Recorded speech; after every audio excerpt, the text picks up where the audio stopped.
push down. You see the red light? Yeah, okay, right here. Yeah. Got it. And we do the pledge.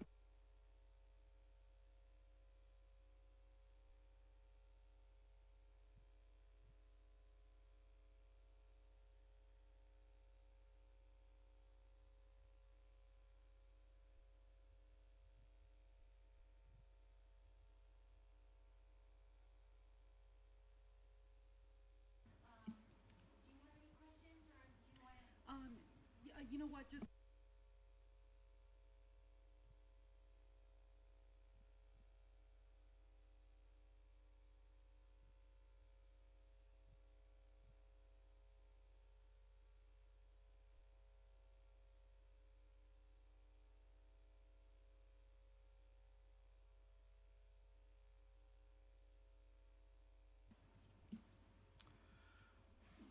Okay, the Indio Sustainability Commission will come to order on June 24th at 5:31. Should we take a roll, or is that not necessary? You can go ahead and do roll call. Okay, Pete Chris, David Getka, here. Geraldo Jimenez. Present. Anita Liu. Absent. Selena Jimenez. Present. Okay, we have a quorum. So let's do the Pledge of Allegiance.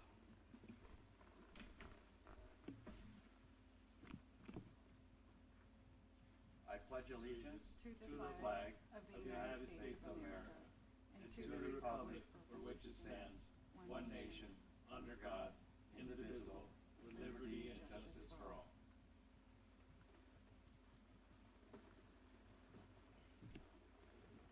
Okay, Sarah, does anybody have any public comments or on the streaming, or? There are no public comments. Okay. We shall, is our guest here yet? I don't believe so. Yes, they will do the presentation through Zoom. Oh, And- through Zoom, okay. Yep. Okay, so we will have Natalie Espinoza, Program Manager of the Energy Coalition, provide us a presentation this evening of residential programs and incentives. So do we have Natalie on the line? We do, and she is going to be introduced by Maxime Lemeville. If I got that wrong, please feel free to correct me. No, it's all good. Yes, and I'm here, and I think Natalie is also on the call. Can you hear us? Can you give us a thumbs up? Great. I can get started. And I will start by sharing my screen, and I hope that you're able to see my screen now.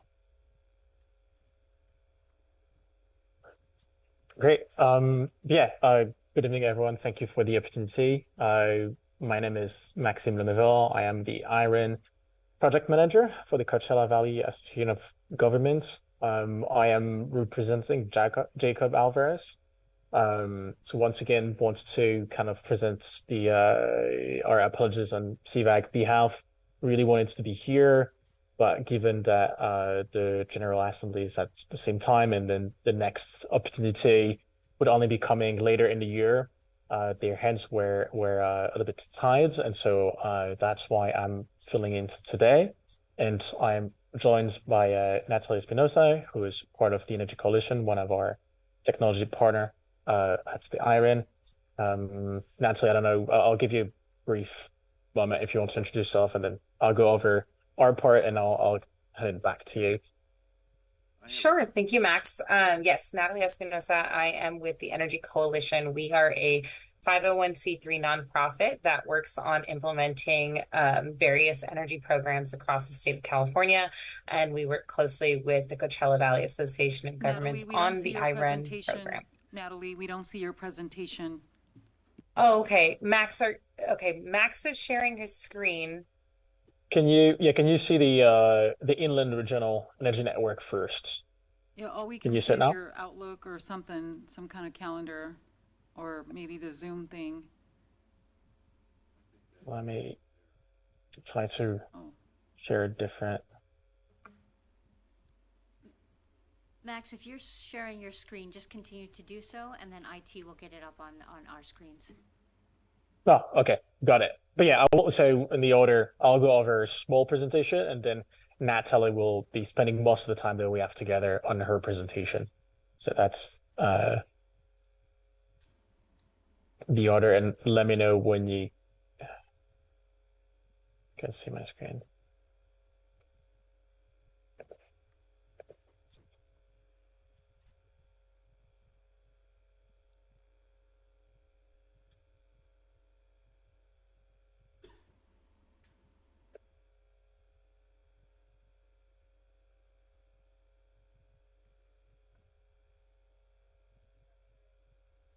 Not yet, no.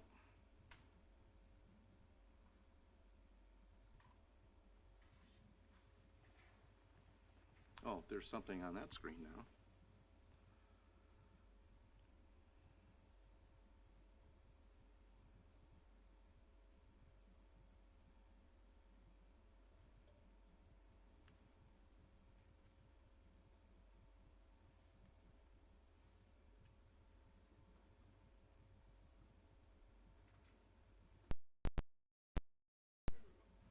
It's up now. Thank you. Great, thank you. Yeah, thank you for the patience here. Um, yeah, you should be able to. Okay, great. Yeah, so this opportunity is coming from a discussion with Jacob, and the objectives are to give you a brief overview of what is the IREN and its services, and part of those services you're getting through the program. This presentation from Natalie on residential programs that are available to the city. So I'll start with my presentation, and I'll briefly and I'll give it to Natalie just right after. So I'll just take a few minutes. Yes, so just briefly, the IREN program just started in 2019 when the San Bernardino Council of Governments, the Coachella Valley Association of Governments, and the Western Riverside Council of Governments partnered together to develop a business plans to help the Inland Empire. The business plan was submitted to the California Public Utility Commission, or CPUC, and the plan was approved in 2021, and the program is funded through 2027. And the regional energy networks, or RENs, are designed to develop and implement programs that the investor-owned utility or IOU cannot implement themselves, and these programs are designed to help hard-to-reach and disadvantaged communities. The programs that are implemented by the RENs need to be scalable. So that's a little bit about the context. The REN here is here to connect the workforce industry, the local governments, and other applicable stakeholders to energy efficiency resources. And we are also aiming to provide equitable benefits of energy efficiency throughout the Inland Empire region. And the program is guided by the IREN Executive Committee, which is comprised of elected officials from the three COG partners. Within the IREN, we have three different programs: the public sector Codes and Standard program, and the workforce education and training. I'll just briefly give an overview of all of them, and I'm happy to follow up with you if there is any additional information needed in case you have an interest in one of them specifically. But the first one is the public sector. It's here to help with identifying energy-saving measures and take a comprehensive approach to help with projects from project start to project completion, no additional cost. All of the public agency in Riverside and San Bernardino counties are eligible for services, but since the IREN funding comes from the IOUs ratepayers, the services are available to agencies that are served by CE and SoCalGas, and I believe they are served by SoCalGas only. The Codes and Standard program is here to help provide technical assistance, education, and support to train and enable long-term knowledge and capacity of the energy codes compliance. And the last program, the workforce education and training, its goal is to ensure that there is a trained workforce to support and realize the energy efficiency saving goals across all of the different sectors. The benefit of the Workforce program is to improve access to training opportunities and resources, whether it's in person, online, and on in the field. And this is also at no cost for participating host agencies of those initiatives. And you may have heard already of one aspect of it already, which is the IREN Energy Fellows Program, which bring additional capacity to the public agencies. There's one fellow that is been hosted at the City of Palm Springs, and CVAG itself is in the process of hiring a new fellow. But yeah, thank you for bearing with me on this brief introduction. I will hand off the mic and the screen sharing abilities to Natalie so she can dive into the main component of what we're here for tonight. Max, I have a quick question. Yes, if you have any questions, let me know. Where are you based at? Where's your office that you work out of? We have different offices. The one I'm currently sitting in is in LA, but we have offices in Irvine and San Diego as well. Okay, thank you. All right, and I can go ahead and share my screen.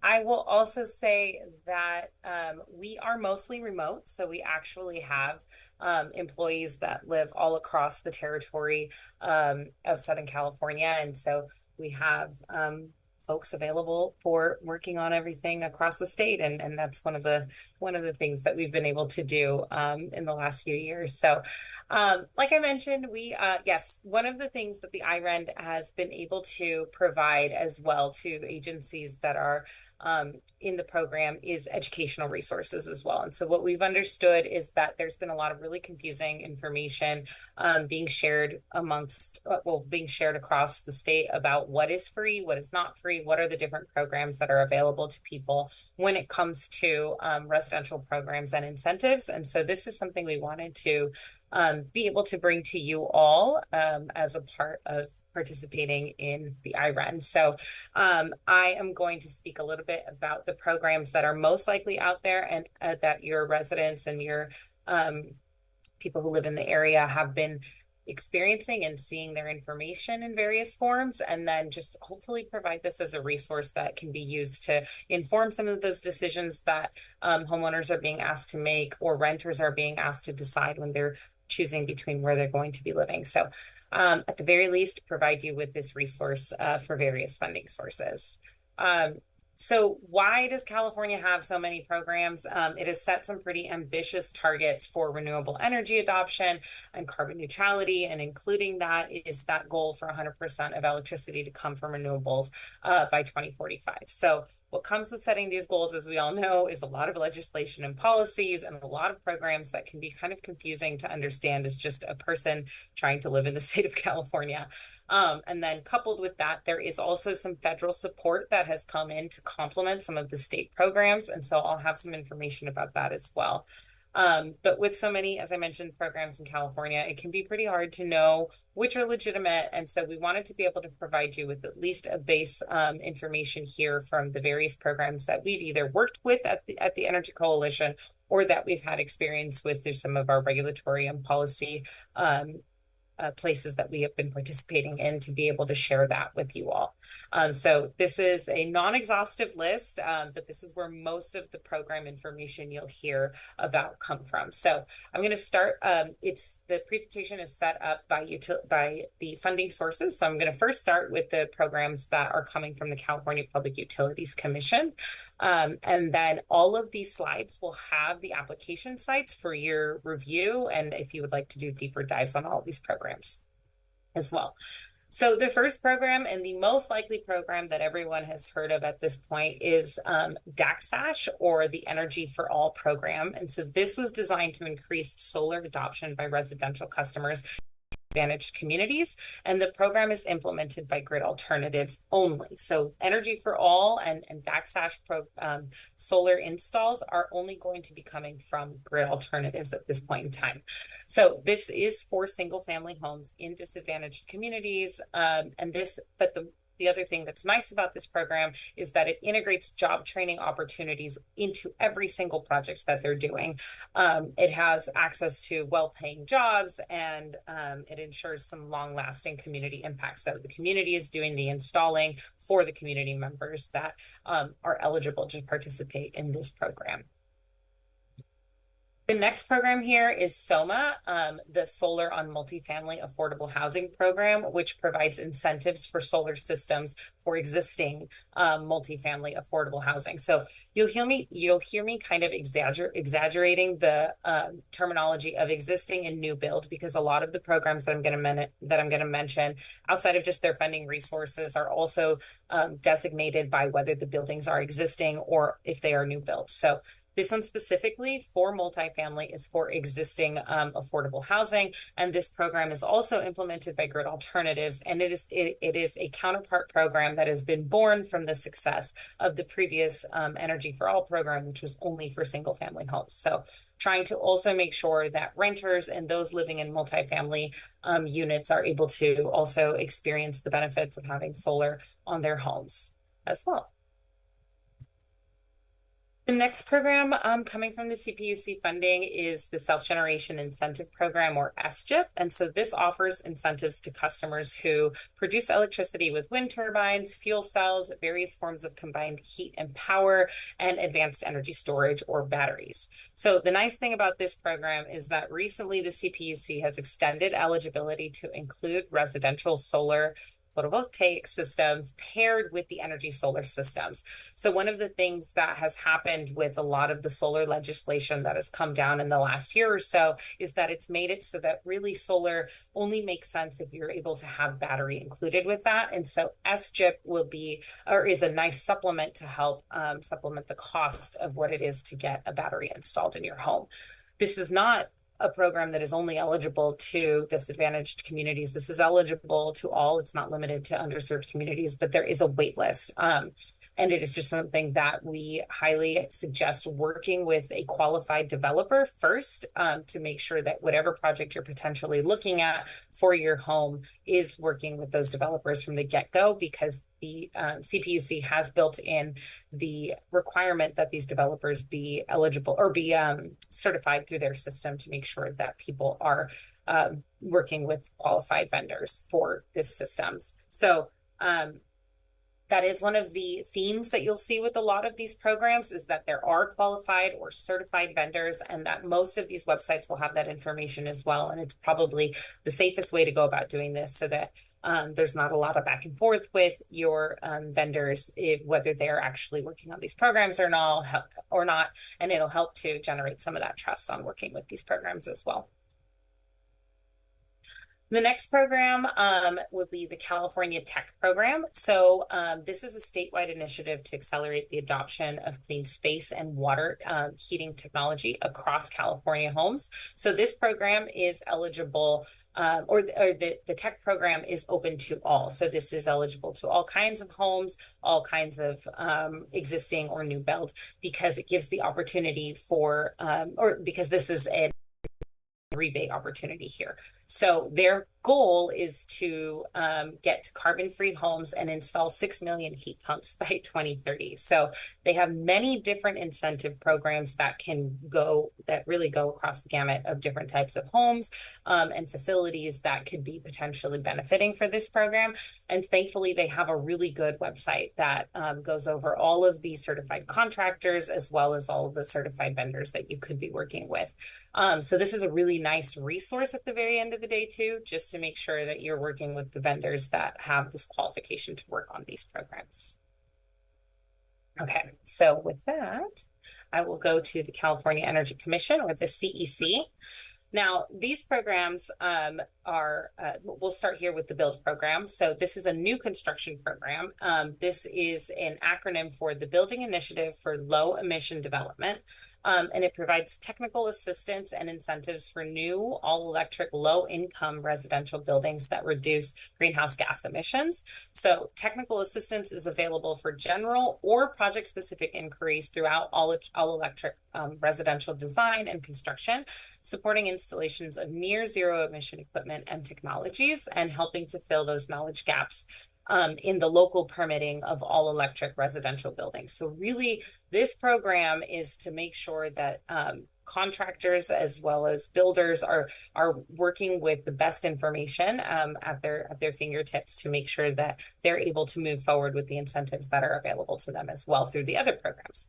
So it helps to build that application process, and it helps a lot of the builders make sure that they're not missing the gaps there as they're going from start to finish. And given that we all know that applying for all of these different programs can be pretty intensive, it takes that stress off of the builders themselves and be able to provide them with that as the new builds are happening. The next program is demand side grid support. So this is a program, a part of California's Strategic Reliability Reserve, and it's a suite of programs to alleviate tight energy supplies on the grid caused by various different strenuous events that can be happening to the grid. So this offers incentives to electric customers that provide go ahead with load reduction and backup generation to support the grid during extreme events, specifically through the heavy heat months of May to October. So this is to help reduce the risk of rotating power outages. And so when you're asked to, make a change to the way that you're using your energy in your home, you're able to get some money back for participating in all of that. So while this isn't a building program, this could also be something that is being advertised to homeowners and to residents as a way to save money on their bills, and can get, and this can just be helpful to make sure that different residents are aware that there are other opportunities out there for them, and not just having to do with installing solar and battery storage in their homes. The next program we have here is the California Electric Homes Program, and it provides technical assistance and financial incentives to residential developers and builders constructing new market rate homes with all electric appliances and equipment. So this one is making sure that the appliances and everything going inside of the home is all electric, and helping to alleviate some of the issues. So this is another program offered to builders for residents to be aware of when they're looking at new construction homes, or really looking at new rentals as well, so that they can find out exactly what the builders have been doing in these facilities to make them be energy efficient, or whatever it is that they're being charged for, also in case they're being told that rent is higher because these facilities have received certain upgrades that they should be aware of and that they can benefit from as well.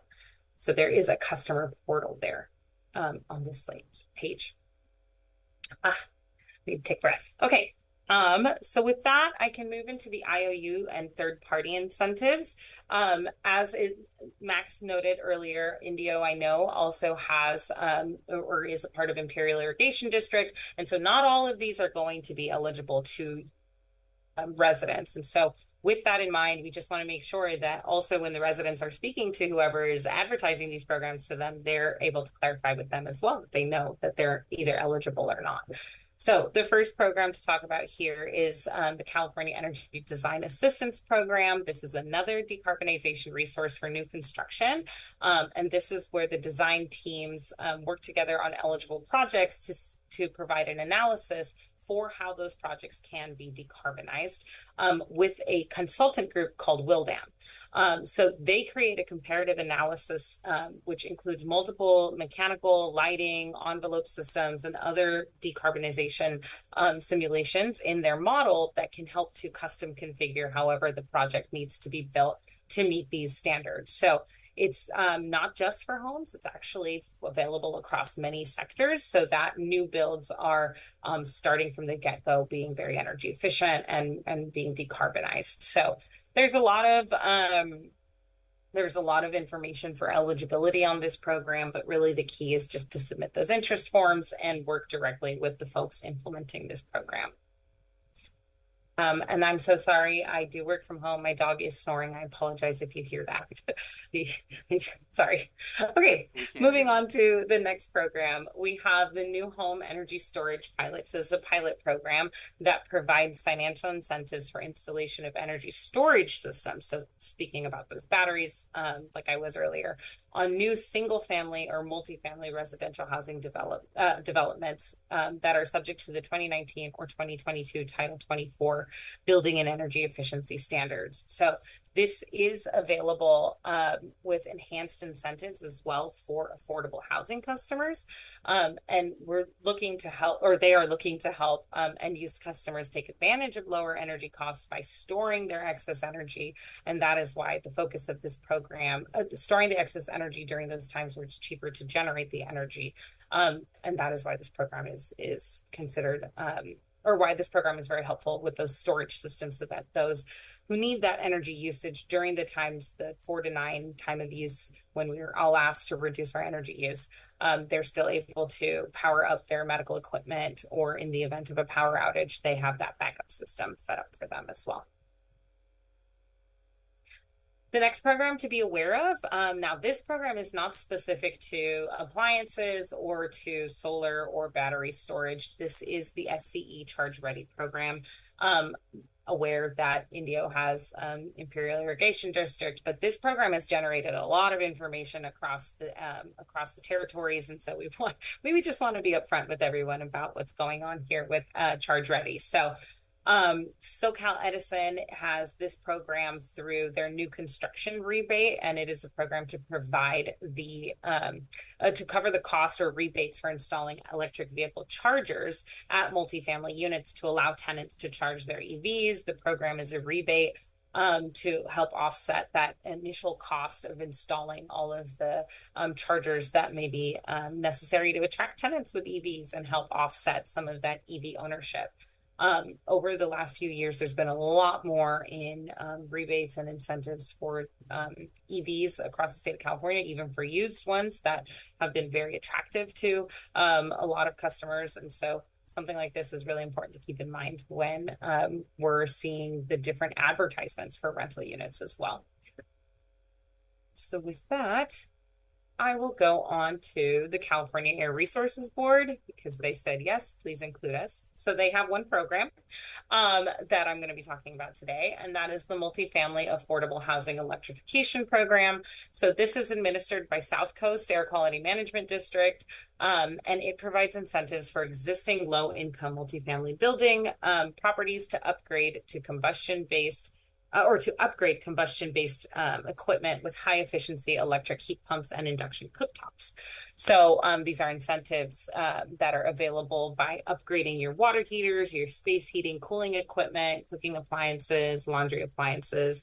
And this can serve apartments, common areas, or central systems, anything to go from gas to electric. And so this is really an interesting program because there usually isn't so many programs coming from CARB like this, and being able to address the appliances that people have in their homes is more encompassing of all different types of home ownership that we may see across the territories as well, from this one specifically multifamily, but also helping in those common areas, because that's often an issue coming down to the electric utility. So this is helpful to address some of that information and have it not come from a utility at this point. All right. And with that, I'm going to transition into federal tax credits and rebates. So there are 3 different tax credits or deductions that are related to the Inflation Reduction Act. And these are the tax credits and deductions that are related to energy efficiency and clean energy.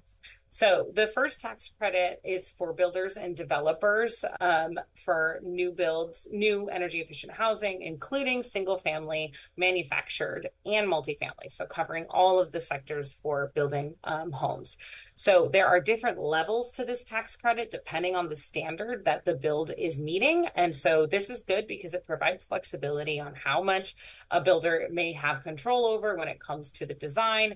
And so this gives that opportunity to be super efficient, or making sure they're just going that above and beyond level there.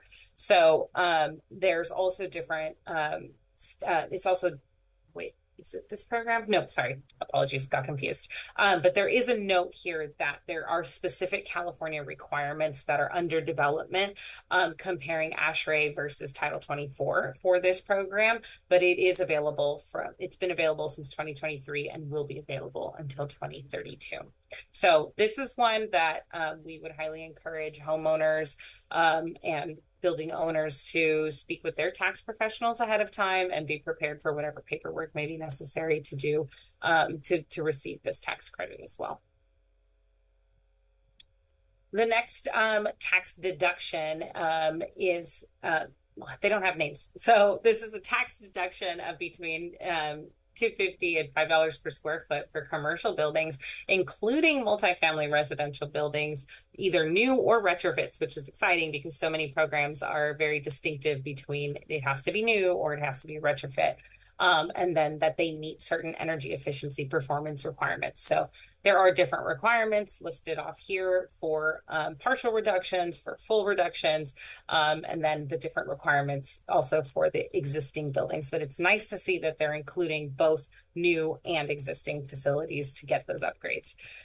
So they will just need to meet certain performance standards, but there is no expiration date on this deduction at this point. So unless it is repealed, this is something that people can continue working towards and working for in the future with their upgrades on their facilities. The next one is a tax credit of up to 30% of the cost of solar, geothermal, combined heat and power storage, or other clean technologies. So there are ways to also boost this tax credit dependent upon the location of your install or the sourcing of your materials. And this is also nice because it's available across sectors and not just residential. So you may be hearing from builders that this tax credit is being used for different facilities as well to get them up to that standard and have that solar or whatever other technologies will be included in those buildings to get to take some of that energy off the grid there. So this is, again, all three of these tax credits. Highly recommend speaking with tax professionals before starting on projects with this in mind, just to make sure that all the bases are covered and making sure that the projects are in compliance with whatever is being applied for. And then lastly is the Renewable Electricity Production Tax Credit. This is part of the Landfill Methane Outreach Program. It is a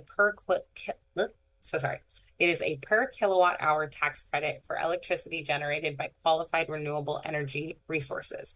So this one is different from the last three that I mentioned because this one is coming from the EPA, and it is for eligible facilities including wind, biomass, geothermal, solar, small irrigation, landfill, trash. They're really covering everything here. And the nice thing there is how many sectors it can cover. So this one, the applications are going to close in January to participate in this program, but it is something that some may have already heard people talking about, builders talking about, as it is federally available. And so with that, I thank you all so much for your time. I hope at the very least I've given you some keywords to look into when verifying programs. I highly recommend double checking with the contractors, with the builders, which programs they're applying for, and potentially being able to use this as a resource when talking about upgrades, retrofits, and new builds when it comes to residential programs. So I will pause there. Do you all want me to stop sharing my screen? Are there any questions or discussion you would like to have? I can't really see anything. Does anybody have any questions for Natalie? Yeah, hi Natalie. I was just gonna see if there's any way you can send Sarah a copy of the PowerPoint. I'd like to print it out and just kind of take a closer look at everything you just went over. But I thank you very much for this insightful presentation. Absolutely. I thank you all for giving me the opportunity to speak to some of this. I work on other projects with homeowners, and I know just how confusing it can all really be. So at least providing this as a resource, I will send that over to Sarah. Sarah, I did send you a previous presentation, and I realized a few mistakes as I was preparing for this today. So I will share this new updated presentation with you as well. Thank you. Thank you. Yeah. And Natalie, I'd like to thank you and Max for presenting your programs tonight. A lot of good information there. I was wondering, Sarah, if we have any links to the Energy Coalition on our city website, or can we get one maybe added at some point? I don't believe we have one now. I can see about getting one added. It might be helpful where people at least can have a place to go and look for information. Other than that, very in-depth information, and we appreciate it very much, Natalie and Max. Do you have any questions for us? No, I appreciate being able to speak with you all. It's always nice to work with sustainability commissions. And Sarah, if there's any other topics you all can think of, share them with Jacob, and we can see if we can provide those for you all. Yeah. Will do. Thank Yes, you. no question here as well. Thank you very much for your time and for the opportunity. Thank you. Have a great evening. Thank you.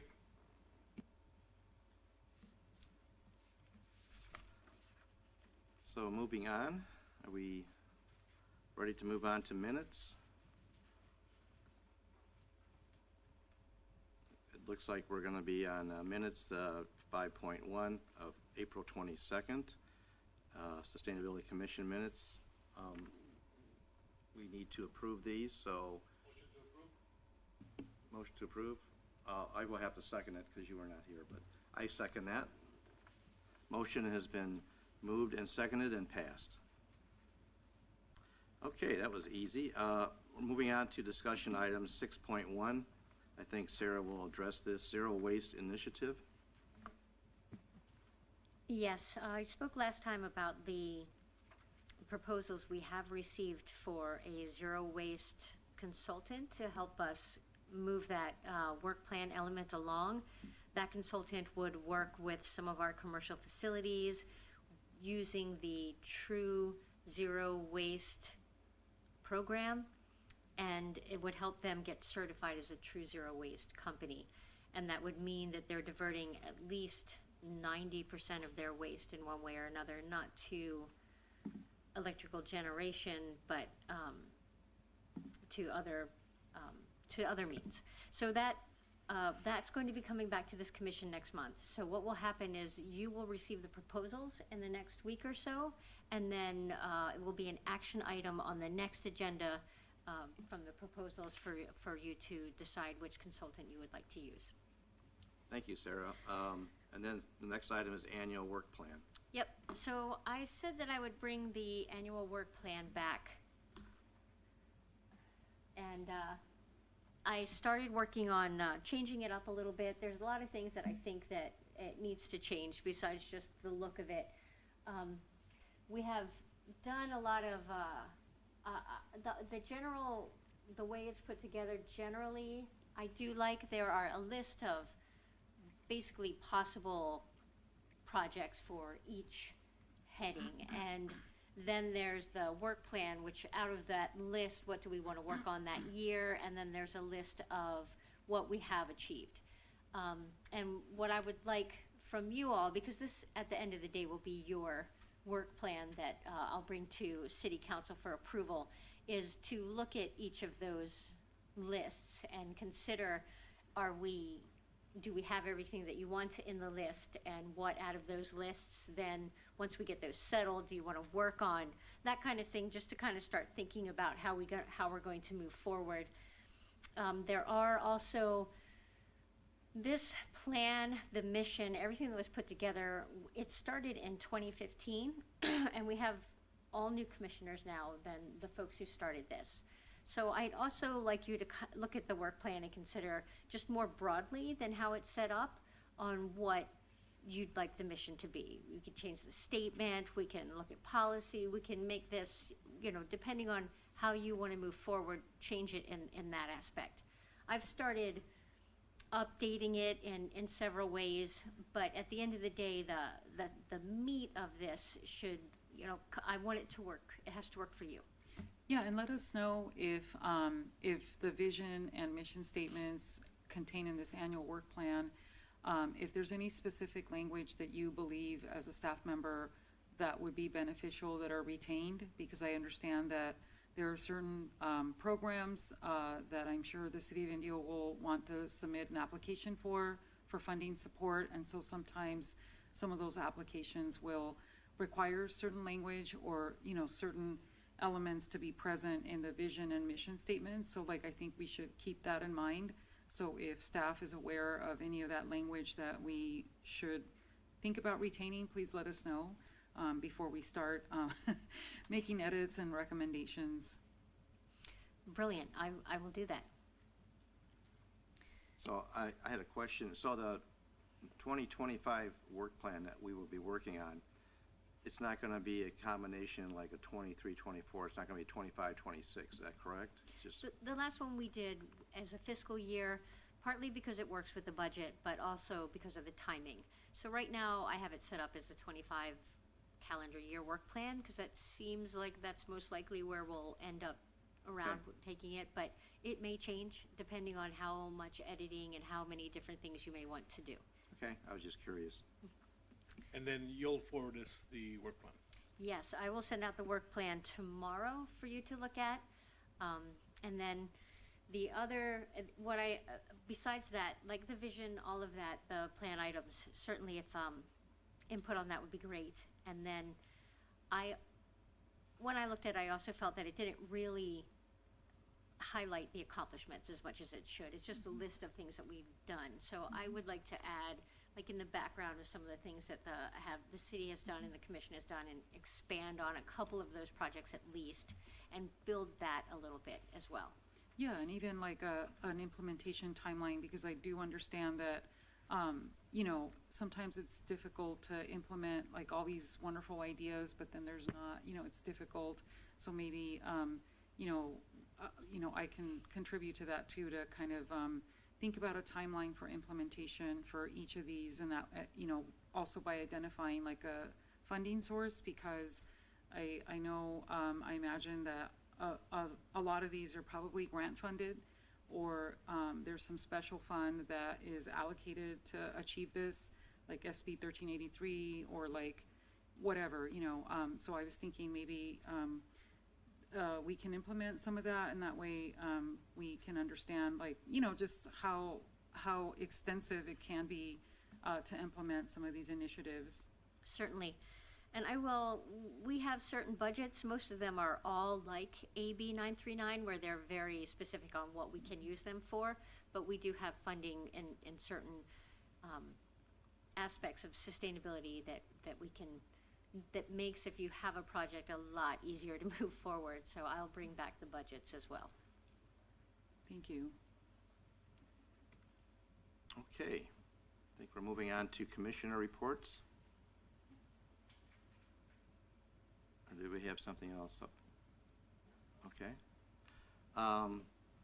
Since we're missing a few commissioners tonight, I was remiss in introducing our new person here.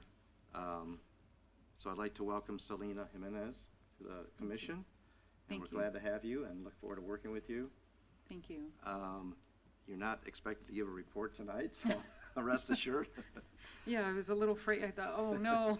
But what we would like to do, I was talking to Sarah, there are some categories here that if you have an interest area, whether it's water or certain types of energy, renewables, if you want to think about that for the next meeting, and then let Sarah know which topic area you'd like to be we can all talk about all these different topics, but if you have some specific areas of interest and expertise that you'd like to kind of focus in on, that would be great. And just let Sarah know anytime. And same, and Geraldo, I don't think we have you listed yet for anything. Do you want to, do you know at this time if you like to? Thinking about it, just all in general, I think it kind of serves the best Okay. overall, to be just all in general. And I will tend to gravitate to the water and the wastewater, because that's my Okay. base. Okay, but again, yeah, we're not specifically have to talk about certain topics all the time, so, but if you have other areas, specific interest, especially with your expertise, would be great too, so that would be great. I guess what I'll do is I'll start off with, well, do you have a report, evening? Why don't we start with you, Geraldo? Okay, again, welcome, Selena. Thank you. Glad to have you here. I've been going to the food truck Fridays for the last month and a half and stuff. And I do notice that the guys are still doing a good job in interacting. So what I kind of did is I kind of sat off to the side, or stood off to the side, and to see, kind of like the flow of the people and how they're going about and stuff. And I interacted with some people that were just kind of passing by, and everybody's kind of looking for food instead of the other things that are there. And I kind of interjected some things with some people. Hey, did you guys go to the booth? Did you guys see it? Oh no, oh, what is it? And then, in getting, talking to them and engaging them, a lot of people have like no clue about, water savings, not putting the grease down the sink, composting, just general stuff. And so I think what we kind of need to do, and I know some people might say, well, people don't read, the envelope stuffers that we send in the bills, sometimes people don't read it, they get it, just throw it away. But it's paramount that we try to do that outreach and engage them and educate them. And I know everybody has busy lives, and sometimes they just go through life and just busy, busy, busy. But the more we can engage them, the better. And again, the guys are doing an awesome job. They're not just sitting there chit-chatting with each other. People are passing by, they're engaging, they're saying hi, they're, doing a good job and stuff. And I do like this setup with the trash receptacles there, and then you even have people going and picking up the trash while the event is going on, which is very, very good. It makes it look clean and efficient and welcoming. So I think that's been a success there. One of the other things I did attend recently is a water conservation kind of class with desert flora, stuff like that, and water savings.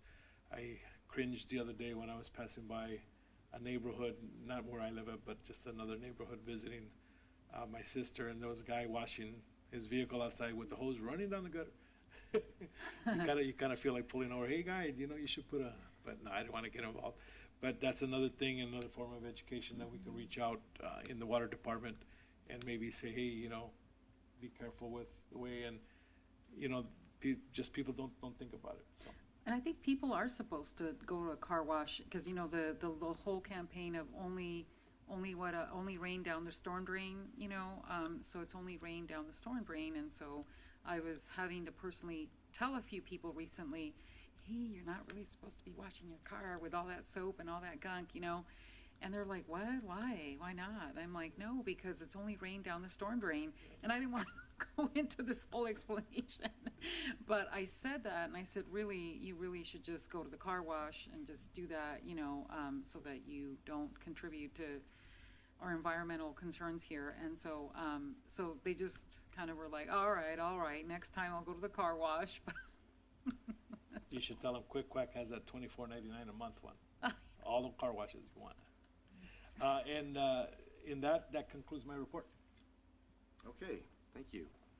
I'm looking at my PowerPoint presentation I had given to Sarah.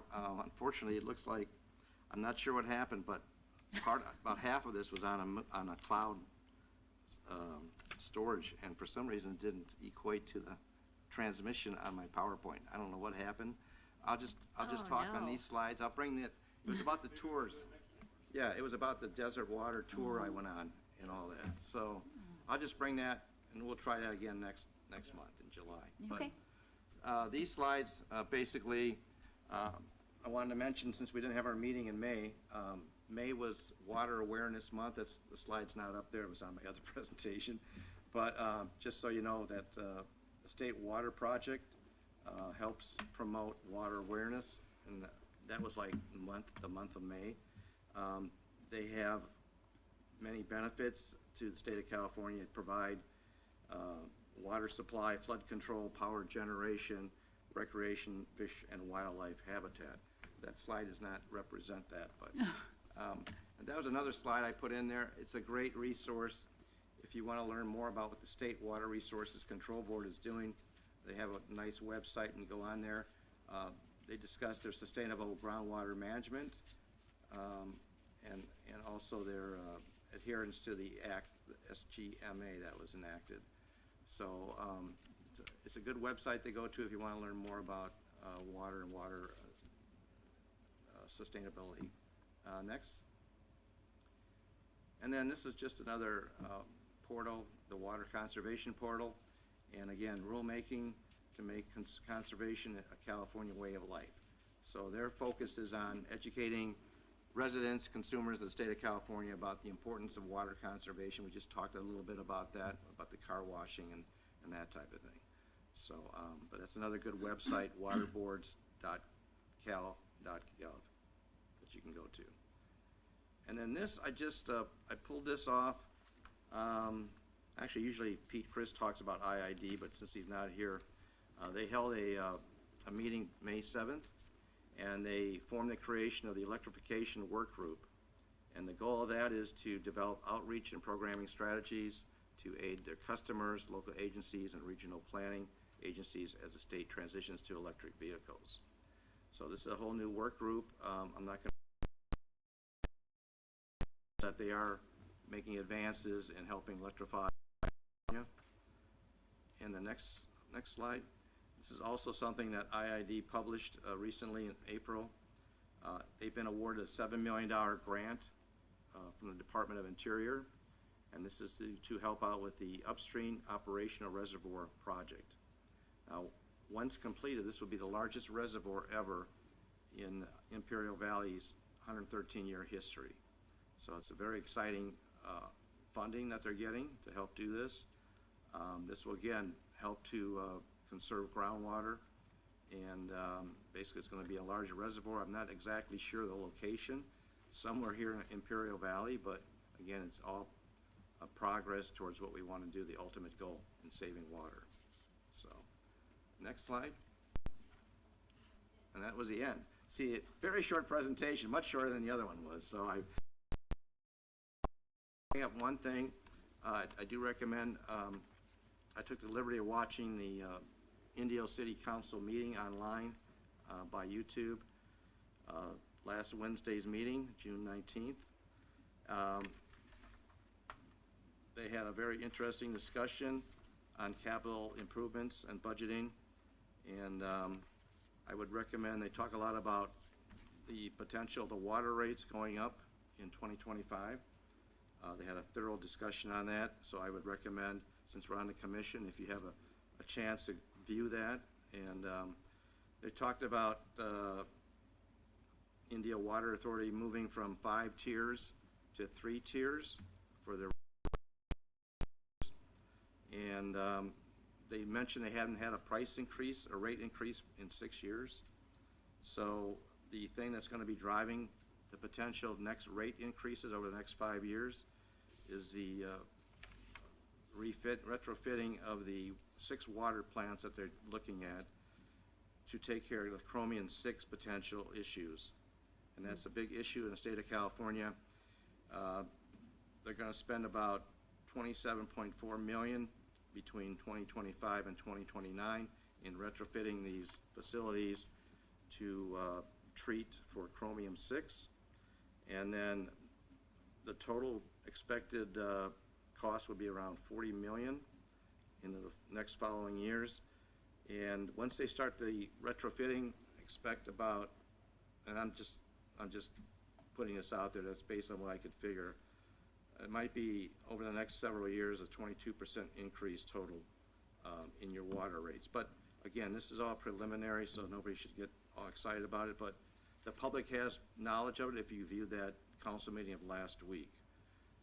And the city council will eventually have to approve the rate increases, and there's some other accessory information that they mentioned at the meeting last Wednesday. So I recommend everybody on our commission anyway to go ahead and Remind me, does this go on the ballot, or is it, because I think rate increases, I think maybe well, just do an ordinance? the city council, my understanding, they will have to approve it, and I don't know if it goes on any kind of a electoral ballot.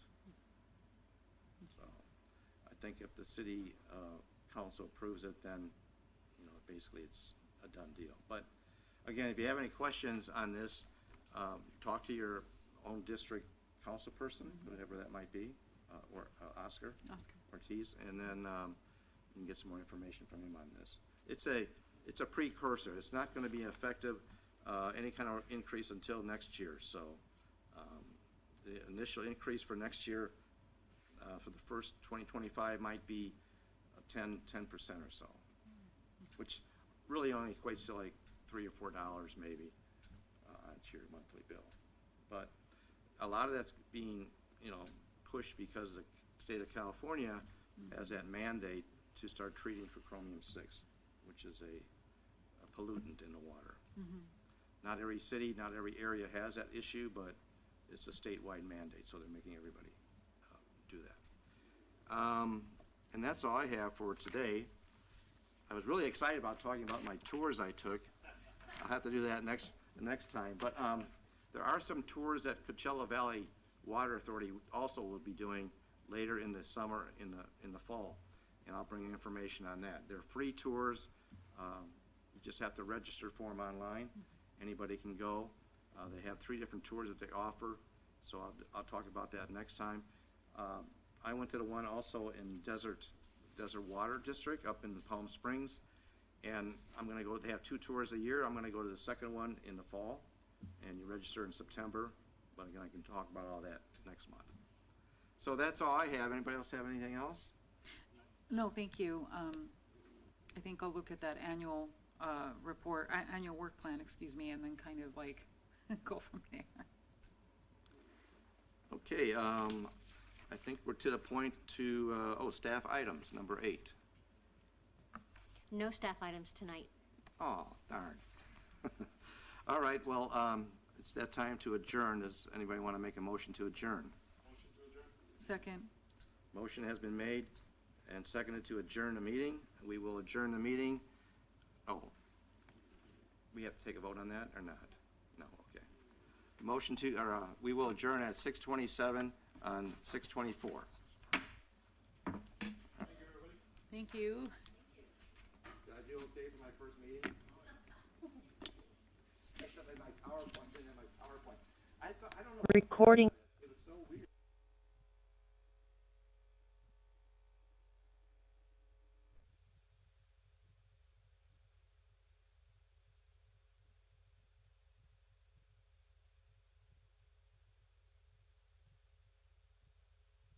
Had like a meeting, and it was really funny because like literally my computer just decided to not work. I'm not kidding. And I was like, okay, this is not happening. So luckily for me, IT is next door. So then they came over, and so they're triaging the